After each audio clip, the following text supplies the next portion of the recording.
Туман таң, урматтуу менин каналымда көрүүчүлөрүм. Сиздерди каналды көргөнгө кубанычтамын. Өткөн жумада Орусия менен Украинанын ортосунда АКШнын ортомчулугу менен ушундай сүйлөшүүлөр жүргүзүлдү. Ал сүйлөшүүлөрдүн натыйжасы эч бир чыккан жок деп айтсак болот. 23 жалган Куран айынын күнүндө алар жолугушту эле 12 саат сүйлөшүштү ошо Сауд Аравиясынын шаарларында. Анын акырында эч кандай жыйынтыгы чыккан жок. Америка Коңшу Штаттар менен ушу Орусиянын делегациясы сүйлөшүштү. Америка тараптан Марк Уолтс, Марко Рубио катышышты жана Орусия тарабынан ошо кээ бир дипломаттар катышкан болчу. Анын арасында дагы ошо беседа мурунку ошо Украина тарабын башкарган ФСБ тарабынан ошондой бир генерал да.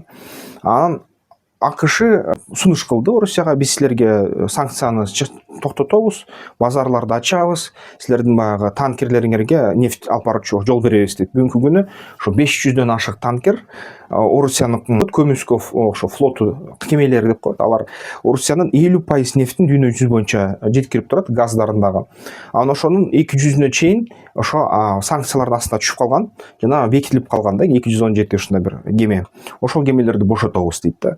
Ошо баарына уруксат беребиз деп АКШ ушундай сунуш кылды. Орусия болсо башкача өзүнүн талаптарын койду. Жок, биз деген каршыбыз, Украинага мындай көп дооматыбыз бар. Ошонун баарын аткармайынча биз деген согушту токтотпойбуз деп. Албетте ушул сүйлөшүүлөрдүн жыйынтыгы чыккан жок, таза жыйынтыгы. Ушул сүйлөшүүлөр эмне менен бүттү? Мындан ары дагы сүйлөшүүлөрдү уланта берели, бирок эч кандай согуш токтотуу, от токтотуу болбойт. Ceasefire деп коет, мындай аткарылбайт да, атышуулар улана берет деп. Ушундай жыйынтыкка келишти да. Эгерде Украинанын бүгүнкү күнү ошо позициясын карасак, биз деген Зеленский дейт Украина тынчтыкка даяр дейт. Бирок Украина Орусиянын өкүлчүлүктөрү менен да сүйлөшүүлөр жүргүзгөнгө даяр. Бирок бир гана шарт дейт: Орусия от ачууну токтотуш керек дейт. Күндө ракеталар учуп атат, ок атышуулар болуп атат, ушунун баарын токтотуш керек дейт. Орусиянын шарттары кандай болот? Орусиянын президенти Путин бүт батыш өлкөлөрдөн келип аткан жардам Украинага токтосун дейт биринчи. Бүт Евробиримдин өлкөлөрү жана АКШ Орусия басып алган жерлерди Орусияныкы деп таанысын дейт да. Ушундай талап коюп атат. Албетте акырында эмне болуп атат? Акырында эч кандай жыйынтык чыкпай атат. Эки тарап тең баары ушундай өзүнө бири-бирине аткарылгыс ушундай шарттарды коюп атат. Америка Коңшу Штаттары өзү ушундай иш жүзүндө Украинага толугу менен бүт жардамдарды бере баштады. Байденден сырткары дагы Трамп урунууда берген акчанын бөлүктөрү да бериле баштады. Трамп өзү максат коюп атат: тез ушул согушту токтотуш керек, регуляцияны жасаш керек деп атат. Бирок ошол менен бирге аябай кызуу фронтто дагы ар кандай ушундай нерселер болуп жатты. Мисалы үчүн ошо Орусия тарабынан ракеталык атакалар Киевке уланды. 23 жалган Куран айында Киевде 3 киши өлдү, 10дон ашык ошо жарадар болду. 29 жалган Куран күнүндө 172 дрон Украинага мындай учту, 94 ПВОсун соксо, баары бир калгандары максаттарына жетти, 4 киши каза болду дейт да. Эгерде фронтту карасак, Орусия ошо 8-10 километр Покровско жакындады, алдыга жылды. Орусия жылып атат, баары Украинанын армиясы киши аздыгынан артка кетип атат. Курск болсо, бул жерден негизи Курсктан кичинекей плацдарм украиналык аскерлер өзүнө сактады кайра.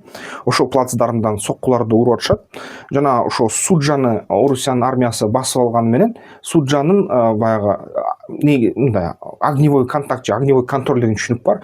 Бул деген Украинанын атуулары Суджага жетип атат да. Ошо Суджадан аябай катуу атуулар болуп атат. Жана Украина ошо Краснодар өрөөнүндөгү нефть иштетүүчү заводду дагы, Бирсера нефти базаны дагы өрттөдү да, Нептун деген ракеталар менен. Эмне десе болот? Бүгүнкү күнү ушул Трамп жаңы келишим жиберди Зеленскийге. Ал келишим боюнча согушту токтотконго сунуш. Ал келишим боюнча кайра америкалыктар акыркы баягы мындай черновик драфт деп коет, мындай алдын ала түзүлгөн кагазда эгерде Зеленский кайра өзгөртсө барын, жок, Украина силерге ошо башын мойнун сунуп бербейт, келгиле инвестиция кылгыла, жөн эле Украина силерге бул юридикалык документ катары өзүнүн ошо гендерин тапшырып салбайт, кишилиген карыздарды моюнга албайт. Анткени Байден ушул акчанын баары грант, ленд-лиз грант деп берген болчу, жана ошол боюнча бизде протоколдор бар деп. Ошон үчүн алар деген дагы текстти өзгөртүп Америка Штаттары Трампка жиберген болчу. Трамп болсо бир аздан кийин мен Кыргызстандан көп көргөм ушундайларды, ишкерлерди. Мисалы үчүн айтат да, бир сүйлөшөсүң, анан кол койгоң келип калганда сен ушул контракттың договорун бир маалда эле өзгөрүп кетет да. Анан башкача сенин договоруң кичине начарыраак экен, меники жакшыраак, кел ушуну кол коебуз деп чыгара кайып, чөнтөгүнө сала коет стөлгө, анан кол койсоң өлдүң да. Ошондой кылышты Америка Штаттардагы.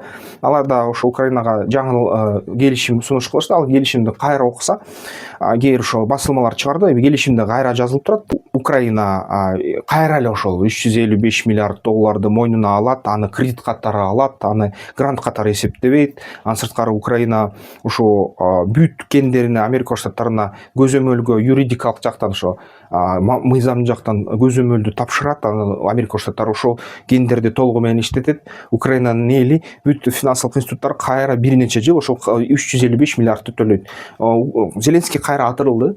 Жакында эле ушул атырылып туруп, ошо ишемби күнү айтат, жок мен буга макул эмесмин дейт, анткени менде кагаздар бар, Байден берген жардамдын көбү бул грант дейт да, бул таза, эч кандай суда да эмес, кредит да эмес.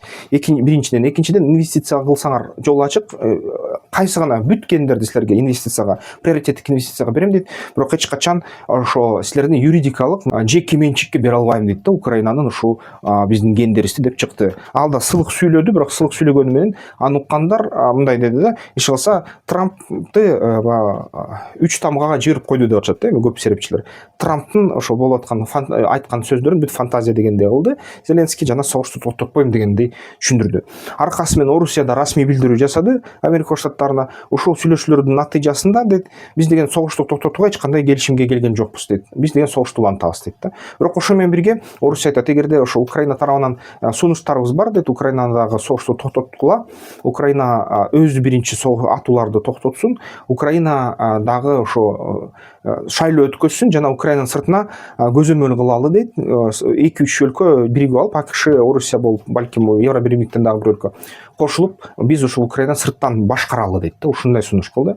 Анан ушул нерсе албетте Украинанын президенти дагы жооп берди. Жок, биз андай нерсеге барбайбыз. Биз деген согушту улантабыз деп. Анан дагы Зеленскийдин айтуусу боюнча 2 чоң батальон даярдалып жатат. Жазгында Орусия аябай чоң жортулгулат. Ошого даярдап атат аскерлерди, запастарды да жыйнап атат. Азыр ошол сокку Украинага катуу тиет. Эгерде 30 күнгө согушту токтотсок дейт, анда Орусия артыкчылыкка ээ болот. Логистикалык жолдорду ээлеп алат. Анан ошол логистикалык жолдорду оңдоп ээлеп алгандан кийин анан кайра бизге кол салат дейт.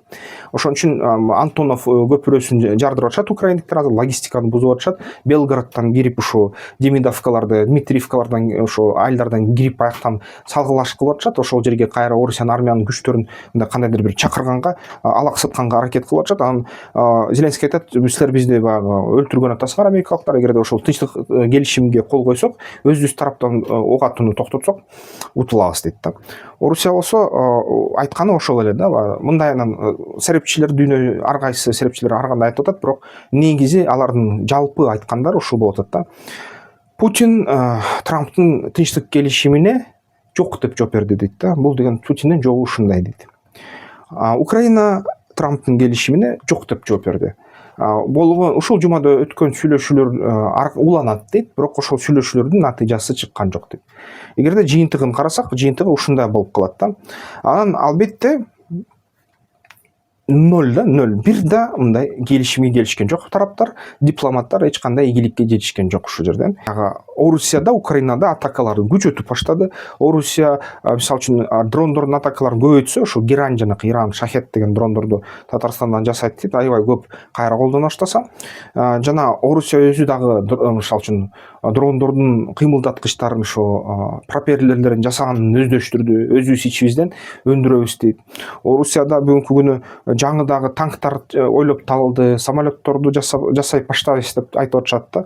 Ана албетте баягы украинецтер күлүп атат, силер деген фронтко эшектерди сүрөп келиптирсиңер дейт да. Мисалы үчүн Орусия тарабынан ошо снаряддарды, желдеттерге амуниция, ок-дарыны ташыган эшектерди байкашты. Ошол эшектер бир айдан бери айтылып атат Украина пропагандасында.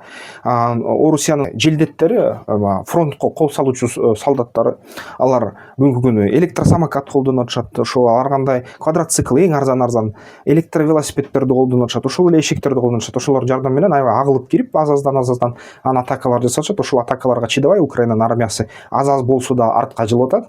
Күлсө да күлбөсө да эффективдүү болуп атат да. Эки тарап тең Украинада, Орусияда аябай катуу тажрыйба алышты. Алардын тажрыйбасы боюнча бүгүнкү күнү ушул эч ким дүйнөдөгү бир да армия ушундай тажрыйбага ээ эмес.